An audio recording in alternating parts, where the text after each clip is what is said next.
शांताकारं भुजगशयनं पद्मनाभं सुरेशं विश्वधारं गगन सदृशं मेघवर्णम शुभांगम। मैं मीनू शर्मा आप सभी का आपके अपने YouTube चैनल की कथा टीवी पर स्वागत करती हूँ। सभी को मेरा राधे राधे। देखिए आज 22 तारीख और दिन शनिवार है और आज है मार्गशीर्ष माह के शुक्ल पक्ष की द्वितीय तिथि जो शाम 5:11 तक रहेगी और उसके बाद हो जाएगी तृतीय तिथि की शुरुआत। और आज की इस वीडियो में मैं आपको सुनाने जा रही हूँ मार्गशीर्ष मास महात्म्य के 17वें अध्याय को। तो चलिए आज की यह कथा शुरू करने से पहले सभी एक बार प्रेम से बोलिए भगवान विष्णु की जय, माता लक्ष्मी की जय, श्री कृष्ण भगवान की जय। और अब हम आज का यह अध्याय शुरू करते हैं। ब्रह्मा जी ने कहा कि हे प्रभु, उन यशस्वी तुलसी की महिमा का यथार्थ वर्णन मुझे कीजिए जिसकी उपस्थिति मात्र से ही आप अत्यंत प्रसन्न हो जाते हैं। तब श्री भगवान बोले कि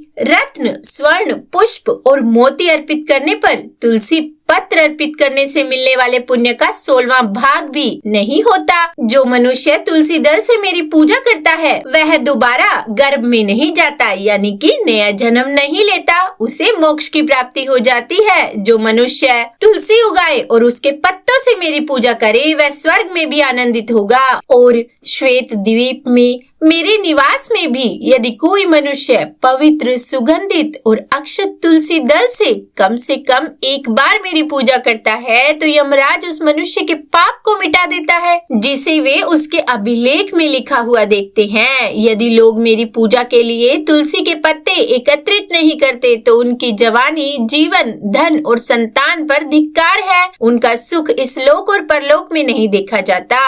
मार्गशीर्ष मास में तुलसी दल से पूजित मेरी मूर्ति का दर्शन करने से मनुष्य ब्रह्म हत्या के पाप से मुक्त हो जाता है। यदि कोई व्यक्ति तुलसी दल सहित मुझ हरि का निरंतर पूजन करता है तो उसके बड़े से बड़े पाप नष्ट हो जाते हैं। छोटे छोटे पापों की तो बात ही क्या है। यदि फूल तोड़ने के बाद बहुत समय बीत गया हो तो उसे फेंक देना चाहिए। यदि पानी बहुत समय पहले कुएं आदि से निकाला गया हो तो उसे भी फेंक देना चाहिए। तुलसी के पत्ते को तो बिल्कुल भी नहीं फेंकना चाहिए, भले ही वह बासी हो। गंगा जल को भी नहीं फेंकना चाहिए। हे पुत्र, जब तक पवित्र तुलसी जो मेरा प्रिय पत्र है उपलब्ध नहीं होती तब तक मालती और अन्य पुष्प गर्जना करते हैं, अर्थात अपनी क्षमता का बखान करते हैं। जो मनुष्य कम से कम एक बार बेल पत्र से मेरी पूजा करेगा वह दुखों से मुक्त हो जाएगा, वह मेरी शरण में आएगा और मोक्ष प्राप्त करेगा। तुलसी का पत्ता मुझे बेल पत्र, शमी पत्र, जटी पत्र, कमल और कौस्तुभ मणि से भी अधिक प्रिय है। तुलसी दल का अखंडित पुष्पों का समूह है मेरे हृदय को क्षीर सागर से निकली हुई पद्म लक्ष्मी के समान प्रिय है। जिस प्रकार द्वादशी का दिन चाहे वो कृष्ण पक्ष का हो या शुक्ल पक्ष का हो मेरा प्रिय है, उसी प्रकार तुलसी का पत्ता भी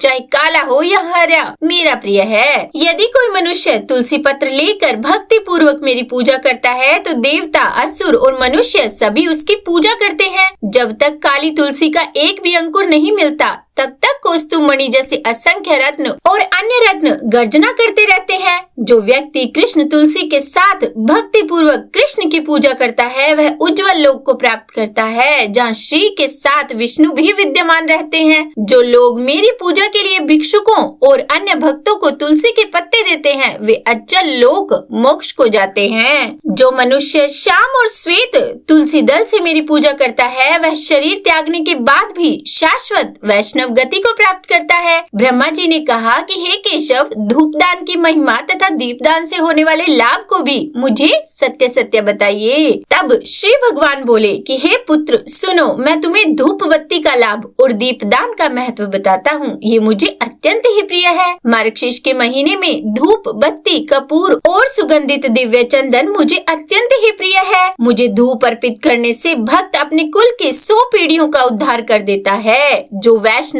काले घृत की लकड़ी से उत्पन्न धुएं से मेरे मंदिर को धोने देता है वह नरक के समुद्र से मुक्त हो जाता है। यदि कोई व्यक्ति मुझे भैंस के घी और मिश्री के साथ सुगंधित गोंदराल की धूप अर्पित करता है तो मैं उसे जो कुछ भी चाहिए वह दे देता हूँ। गोंदराल का धुआं देने से सभी विपत्तियाँ दूर हो जाती है। काली एलोवेरा की लकड़ी विभिन्न प्रकार की मनोकामनाओं की पूर्ति करती है। काली अगोज की धूप शरीर और निवास को पवित्र करती है। साल वृक्ष, भटका, रोबास्टा के सार राल युक्त स्त्राव की धूप यक्षों और राक्षसों का नाश करती है। धूप में 10 घटक होते हैं, जटा पुष्प, इलायची, गोंद, लाल हरी तकूट, एक प्रकार का चंदन, साल वृक्ष का रस, गुड़, शैला और अक्षत के साथ कोई मुझे मार्गशीर्ष मास में इन 10 द्रव्यों से युक्त धूप अर्पित करता है जो मुझे बहुत प्रिय है, तो मैं उसे अत्यंत दुर्लभ वस्तुएं, बल, पोषण, पुत्र, पत्नी और भक्ति प्रदान करता हूँ।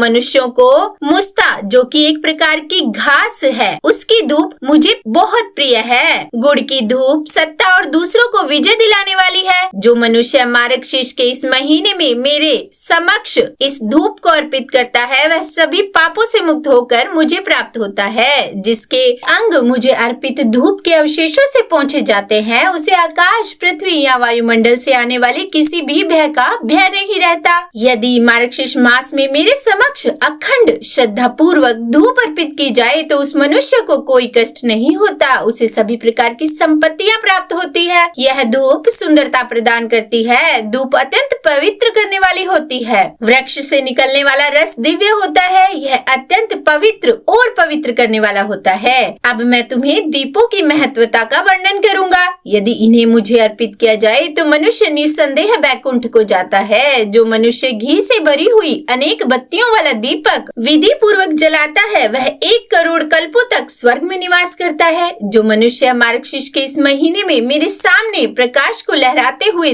देखते देखेगा वह 7 जन्मों तक ब्राह्मण के रूप में जन्म लेगा और अंत में परम गति को प्राप्त करेगा। हे श्रेष्ठ ब्राह्मण, जो व्यक्ति मेरे सामने भक्ति पूर्वक जला हुआ कपूर लहराता है वह मुझ अनंत में प्रवेश करेगा। हे पुत्र, यदि निराजन किया जाए तो सब कुछ पूर्ण हो जाता है। भले ही मेरे लिए की गई पूजा मंत्रों और निर्धारित अनुष्ठानों से रहित हो। जो मनुष्य मार्गशीर्ष के इस मास में कपूर का दीपक जलाता है उसे अश्वमेध यज्ञ का फल प्राप्त होता है तथा वह अपने कुल का उद्धार करता है। जो मनुष्य मेरे सामने, ब्राह्मणों के सामने तथा चौराहे पर दीपक जलाता है वह परम बुद्धिमान, पूर्ण ज्ञान से युक्त तथा तीक्ष्ण दृष्टि वाला हो जाता है। जो मनुष्य मार्गशीर्ष के इस मास में मेरे सामने घी या तेल का दीपक जलाता है उसके पुण्य को सुनो, वह अपने सभी पापों से मुक्त हो जाता है। वह 1000 सूर्यों के समान तेजस्वी हो जाता है। वह एक प्रकाशमान वायु रथ पर सवार होकर मेरे लोक में जाता है जहाँ उसका सम्मान होगा। अतः चतुर भक्त को अवश्य ही दीपदान करना चाहिए। जो दीपदान के बाद उसे बुझा देता है वह अवश्य ही नरक में गिरता है। हे श्रेष्ठ ब्राह्मण, जो पापी लोग या द्वेष के कारण दीपक को हटा देता है वह दीपक के हटा दिए जाने के कारण